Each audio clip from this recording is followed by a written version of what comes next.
warahmatullahi wabarakatuh. Hello everyone, welcome back to my channel. Let me introduce myself. My name is Tsaqibul Fikroh. You can call me Mar'a. I am a fourth semester student at UIN Maulana Malik Ibrahim Malang English Literature Study Program. Here I will make a video analysis of lengthening material in phonology course. Have you ever felt that the pronunciation of English words sound different even though the letters are the same, or wondered why one word sounds longer than another? This is called lengthening, a phenomenon in pronunciation that can make your speech sound more natural and phonetically correct. In this video, we'll explore what lengthening is, how it affects everyday speech, and why it is important to understand, especially if you are learning to pronounce English better. Let's get it!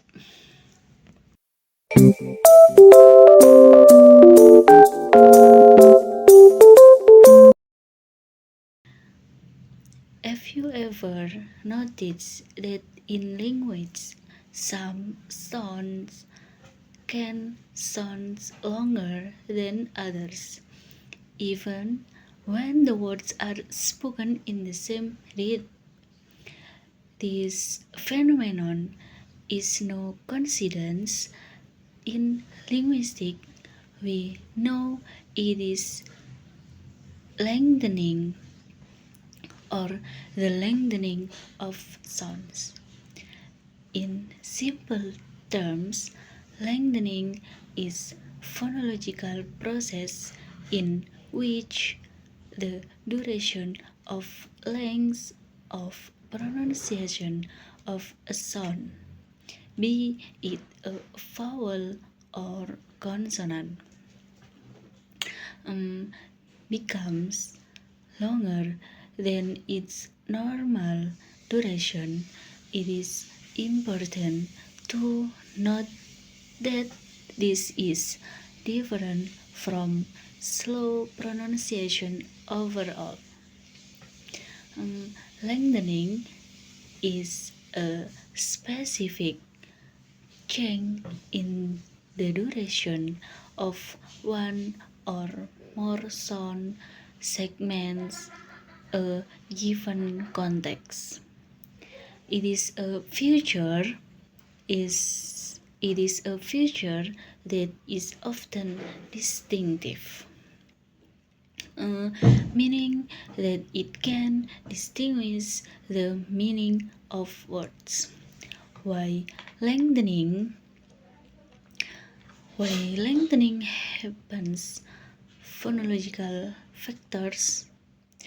There are some common phonological factors that can trigger lengthening.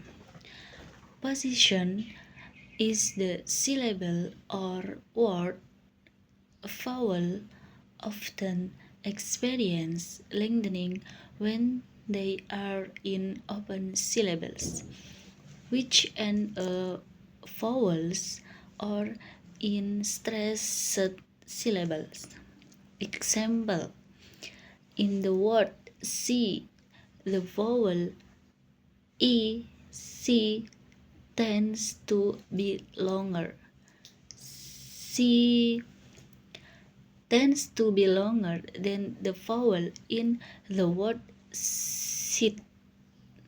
This is because the E in C is in the open syllable at the end of the word.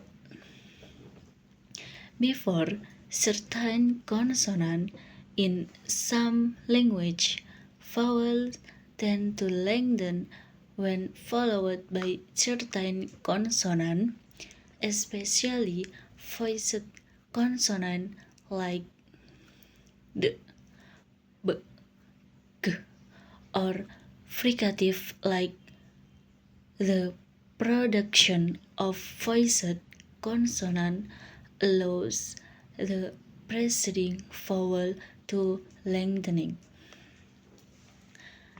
Example: the vowels a in bed is slightly longer than the vowel in bed or bed, bed, bed. The difference lies in the consonant after the vowel. The voiced, the voiceless. Due to stress, syllables or vowels that are stressed are often pronounced with a longer duration. This helps to mark the prominent syllables in a word. Lengthening or sound length as a phoneme. It is important to distinguish between lengthening as an automatic phonological process and sound length as a distinguishing phoneme. Automatic lengthening or allophonic. This occurs regularly under certain phonological conditions and usually does not different word meaning. An example is the more of a sound vowels before voiced consonant in English.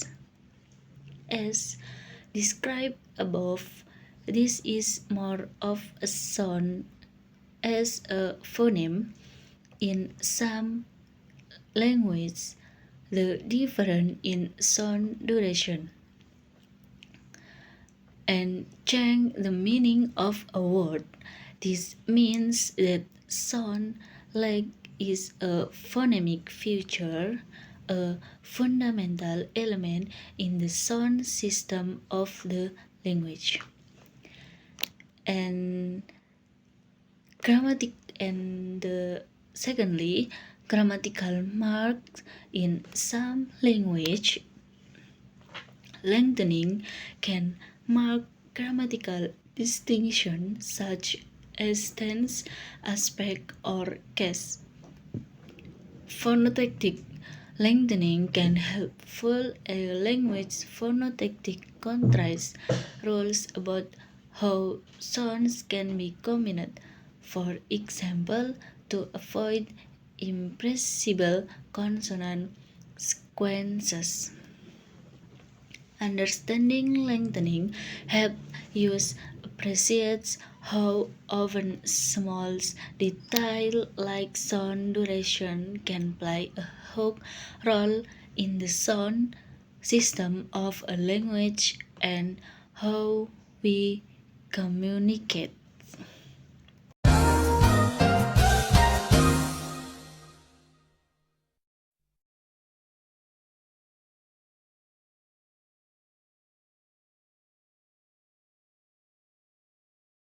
What is vowel lengthening? Vowel lengthening is a phonological process where a vowel is pronounced for a longer duration than usual. In English, this lengthening isn't usually phonemic, i.e. it doesn't change the word's meaning, but it plays a phonetic and perceptual role, especially in distinguishing between pairs like bad and bat. Why does it happen? One major reason is the voicing of the consonant that follows the vowel. Voiced consonants, like da, ba, ga, and za, allow the vowel before them to be slightly longer. Voiceless consonants, like ta, ka, and sa, tend to shorten the vowel. This is because the vocal cords are already vibrating for the voiced consonant, so the vibration of the vowel continues longer.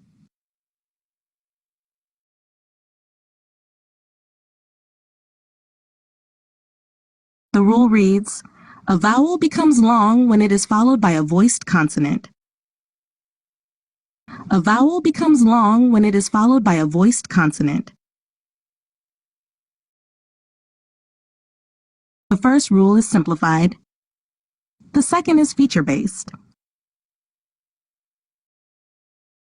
To sum up, the rule explains that vowels are lengthened when they occur before voiced consonants.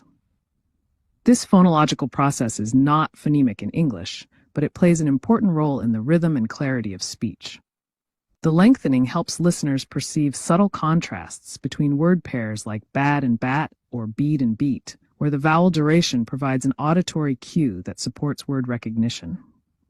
The simplified version of the rule expresses this pattern in everyday terms, making it accessible for learners, while the feature-based version presents it with greater precision by specifying the relevant phonetic characteristics, namely, that the vowel is followed by a segment that is obstruent.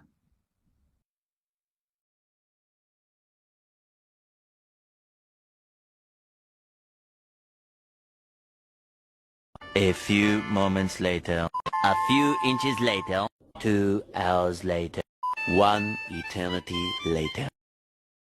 It's a common theme in English pronunciation, the short vowels and the long vowels.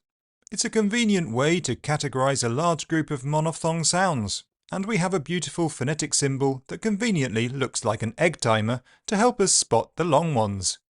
But there's a problem, and to illustrate this, I'm going to use 2 words. Ship. Sheep. Now you'll have noticed that the length of my vowel in the word ship was enormously long, absurdly long, so long you wouldn't ever actually say it like that. But here's the thing. Did my boat suddenly grow 4 legs and a woolly coat, and then casually wander into a field and start bleating? Well, no. No, it didn't. You see, it doesn't matter how long I make "ir", it's still going to be a ship. And the reverse is true. Let's now try sheep. I said sheep. Did the woolly animal suddenly grow sails and take to the high seas? Did it battle storms and pirates, bravely navigating where no farmyard mammal has gone before? Well, no. It's still in the field, bleating away, no matter how short I make the vowel sound.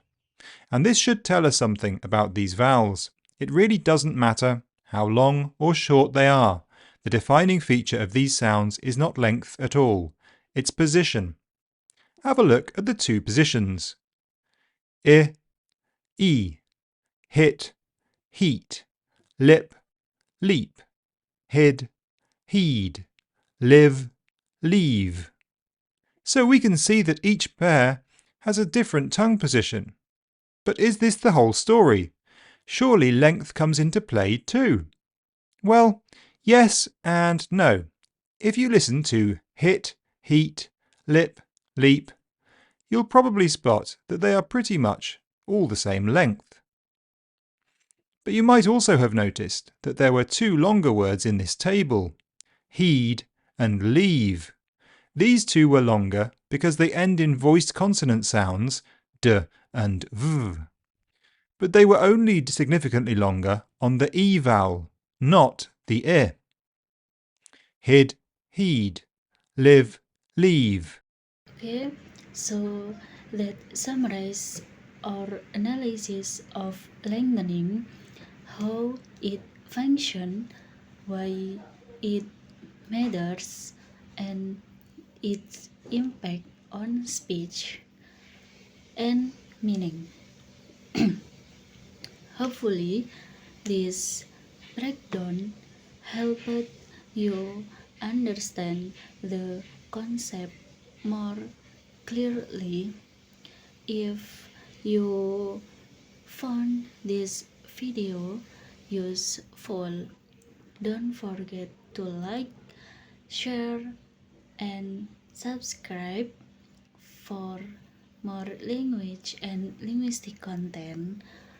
Thanks for watching and see you in the next analysis.